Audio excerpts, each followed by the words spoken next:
So hello guys, welcome to video. और यार क्या हाल है? आई होप सारे अच्छे ही होंगे। तो गाइस आज मैं बात करने वाला हूँ रियल इनविजिबल मैन के बारे में, जो कि स्मार्ट भाई ने अपनी वीडियो में कहा था कि स्टोरी बनाओ अपनी मर्ज़ी से। तो आज मैं आप लोग को रियल इनविजिबल मैन की स्टोरी सुनाने वाला हूँ कि वो था कौन। तो वीडियो को स्टार्ट कर लेते हैं। तो गाइस आज से करीबन 250 साल पहले जो हिमलैंड्स का वर्ल्ड स्पॉन है, उधर से 3 लाख ब्लॉक दूर एक किंगडम हुआ करता था, जहाँ के राजा का नाम था राजा ओडिन। अब वो बहुत शरीफ आदमी था और उसके 2 बेटे थे, एक का नाम था होगा लाला और एक का नाम था हुला लाला। अब उन्हीं के किंगडम के सामने 1000 ब्लॉक दूर एक और किंगडम था, जिसके 2 राजा थे और वो दोनों भाई थे। एक का नाम था जैक और एक का नाम था लैक। और उन्हीं 2 राजाओं को आज हम लोग डार्क एंटिटी और डार्क अंडरग्राउंड लॉर्ड के नाम से जानते हैं। और इन्हीं 2 राजाओं के साथ एक और बंदा काम करता था जिसका नाम था विज़र्ड। और ये सच में बहुत ज़्यादा लॉयल और बहुत ज़्यादा नॉलेजेबल बंदा था। इसके बाद दुनिया की सबसे ज़्यादा नॉलेज थी और इसके पास दुनिया की सब बीमारियों का इलाज था। और जब विज़र्ड ने उन दोनों राजाओं को बताया कि ये 2 लड़के यानी कि होगा लाला और होला लाला इतने पावरफुल पैदा हुए कि ये दोनों आपके मैजिक को सह सकते हैं और ये आपकी वजह से पूरी दुनिया पर राज करेंगे आपके बदले। तो ये सुनकर दोनों राजा बहुत ज़्यादा गुस्सा हुए कि हम लोग को राज करना है, इसको कैसे, इन लोगों को कैसे करने दें। तो विज़र्ड को उन लोगों ने ऑर्डर दिया कि उन दोनों को मार दिया जाए।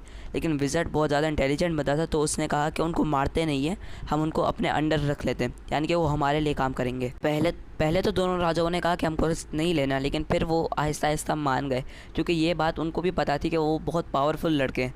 तो इसलिए उन लोगों ने अपनी टीम में उन लोगों को ले लिया। अब वो राजा ओडेन के पास गए उन 2 लड़कों को ख़रीदने, मगर राजा ओडेन ने उनको देने से साफ साफ मना कर दिया, क्योंकि ज़ाहिर है भाई उनका बेटा है, वो क्यों दे वो। अब बार बार जाने के बाद भी और बार बार मना होने के बाद भी वो कोशिश करते रहे दोनों राजा। और एक वक्त ऐसा है कि उन लोगों ने हार मान ली। फिर उन्होंने विज़र्ड को हुक्म दिया कि जाकर वो दोनों बच्चे चुरा के ले आओ। अब विज़र्ड उन लोगों को चुरा के भी ले आया।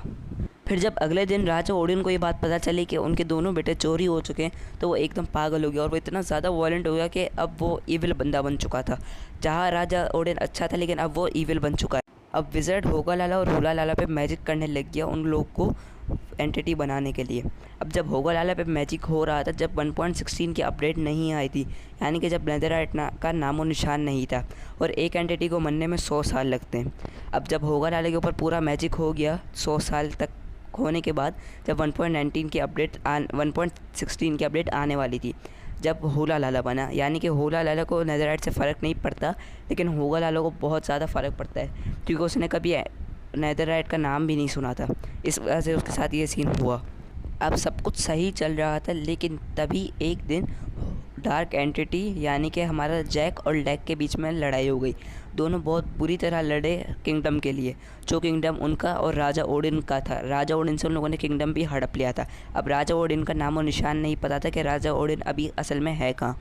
अब उन लोगों की बहुत लड़ाई हुई और डार्क अंडरग्राउंड लॉर्ड यानी कि लैक ने क्या किया कि डार्क एंटिटी यानी कि जैक से सारी पावर ले ली और उसको होगा लाला होला लाला दे के एक नेदर में 30,580 ब्लॉक नीचे चला गया।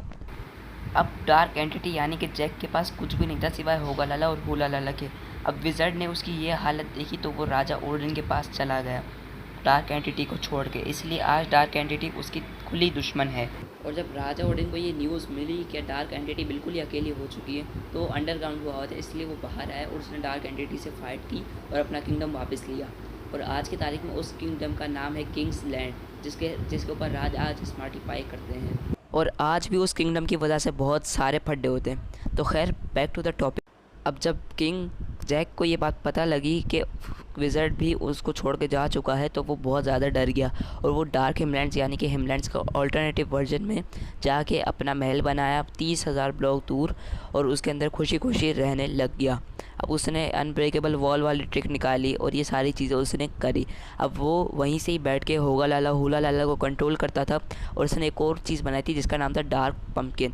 अब उसके बारे में तो मुझे बताने की ज़रूरत है नहीं।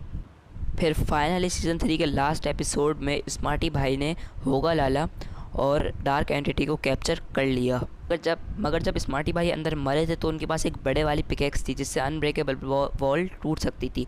अब बहुत ज़्यादा टाइम स्पेंड करने के बाद उसको ये चीज़ ख्याल में आई डार्क एंटिटी को, और उसने क्राइंग ऑब्सिडियन की जेल तोड़ के भाग गया। जबकि होगा लाला जो था वो क्राइंग ऑब्सिडियन से जलता था, इस वजह से वो मर गया वहीं पर ही।